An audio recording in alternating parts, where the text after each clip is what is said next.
dalam program satelit Saat Teduh 5 Menit bersama saya, Pendeta Ferdinand Tambunan. Saudaraku, mari kita siapkan hati, kita berdoa terlebih dahulu. Bapa kami di surga, kami panjatkan puji dan syukur kepadamu dan memohon terus-menerus kemurahan-Mu, belas kasih-Mu, agar Engkau ya Tuhan menolong kami, memenuhi kami dengan Roh-Mu yang kudus, dan memberkati hidup kami dengan segala berkat-berkat-Mu ya Tuhan. Dan kami mau mendengar firman, biarlah Tuhan menolong kami melakukan firman Tuhan. Di dalam nama Tuhan Yesus Kristus, kami siap menerima firman-Mu. Amin. Saudara, hari ini judul satelit kita, Tuhan tak pernah lalai. Amin. Firman Tuhan saya baca dari kitab Kejadian pasal yang ke-17 ayat 17 sampai ayat 21, bunyinya demikian. Lalu tertunduklah Abraham dan tertawa serta berkata dalam hatinya, mungkinkah bagi seorang yang berumur 100 tahun dilahirkan seorang anak? Dan mungkinkah Sarah yang telah berumur 90 tahun itu melahirkan seorang anak? Dan Abraham berkata kepada Allah, sekiranya Ismail diperkenankan hidup di hadapan-Mu. Tetapi Allah berfirman, tidak, melainkan istrimu Sarah lah yang akan melahirkan anak laki-laki bagimu, dan engkau akan menamai dia Ishak, dan aku akan mengadakan perjanjianku dengan dia menjadi perjanjian yang kekal untuk keturunannya. Tentang Ismail, aku telah mendengarkan permintaanmu. Ia akan kuberkati, kubuat beranak cucu dan sangat banyak. Ia akan memperanakkan 12 raja, dan aku akan membuatnya menjadi bangsa yang besar. Tetapi perjanjianku akan kuadakan dengan Ishak yang akan dilahirkan Sarah bagimu tahun yang akan datang pada waktu seperti ini juga. Amin. Demikian firman Tuhan. Abraham dijanjikan oleh Tuhan ketika ia berusia 75 tahun akan mendapatkan keturunan dan menjadi suatu bangsa yang besar.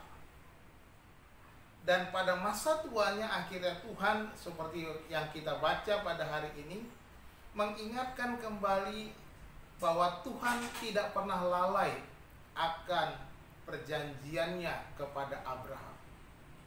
Sekalipun dalam dialognya kita melihat bahwa Abraham berharap Ismail sajalah yang menjadi ahli waris. Tetapi Tuhan berkata tidak. Sarah akan melahirkan dan engkau menamai dia Ishak, dan Ishak akan menjadi pewaris janji yang sudah Allah berikan kepada Abraham. Saya percaya bahwa Tuhan tidak pernah lalai dalam setiap janji yang diberikannya kepada kita. Tetapi kita melihat di sini, kita belajar 3 hal yang penting di dalam sikap Tuhan terhadap janjinya. Yang pertama, bahwa Tuhan bekerja di dalam ketidakberdayaan kita. Kita melihat Abraham berkata, bagaimana mungkin aku melahirkan anak di usia 100 tahun dan istriku Sarah 90 tahun. Dan kita tahu juga bahwa Sarah itu mandul. Tetapi di sanalah Tuhan bekerja dalam ketidakmampuan, ketidakberdayaan Abraham. Allah bekerja untuk menyatakan kuasa, untuk menyatakan mujizat, untuk menyatakan karyanya, untuk menggenapi janjinya bahwa dia tidak mungkin lalai. Dengan caranya yang ajaib, dia dapat melakukan janjinya tanpa harus ada campur tangan yang lain. Tuhan berdaulat penuh atas janjinya. Dia tidak pernah lalai. Yang kedua, kita melihat bahwa Tuhan bekerja sesuai dengan firman-Nya. Ayat 19 dikatakan, tetapi Allah berfirman, tidak, melainkan istrimu Sarah yang akan melahirkan anak laki-laki bagimu, dan engkau akan menamai dia Ishak. Dan aku akan mengadakan perjanjianku dengan dia menjadi perjanjian yang kekal untuk keturunannya. Lihatlah bahwa Tuhan memastikan penuh bahwa dia bekerja menurut janji, yaitu melalui Ishak, bukan melalui Ismail, tetapi melalui anak perjanjian sendiri.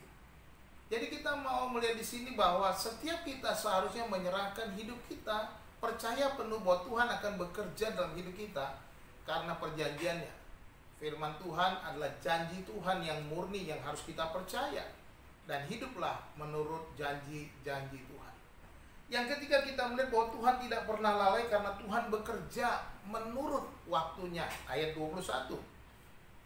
Tetapi perjanjianku akan kuadakan dengan Ishak yang akan dilahirkan Sarah bagimu tahun yang akan datang.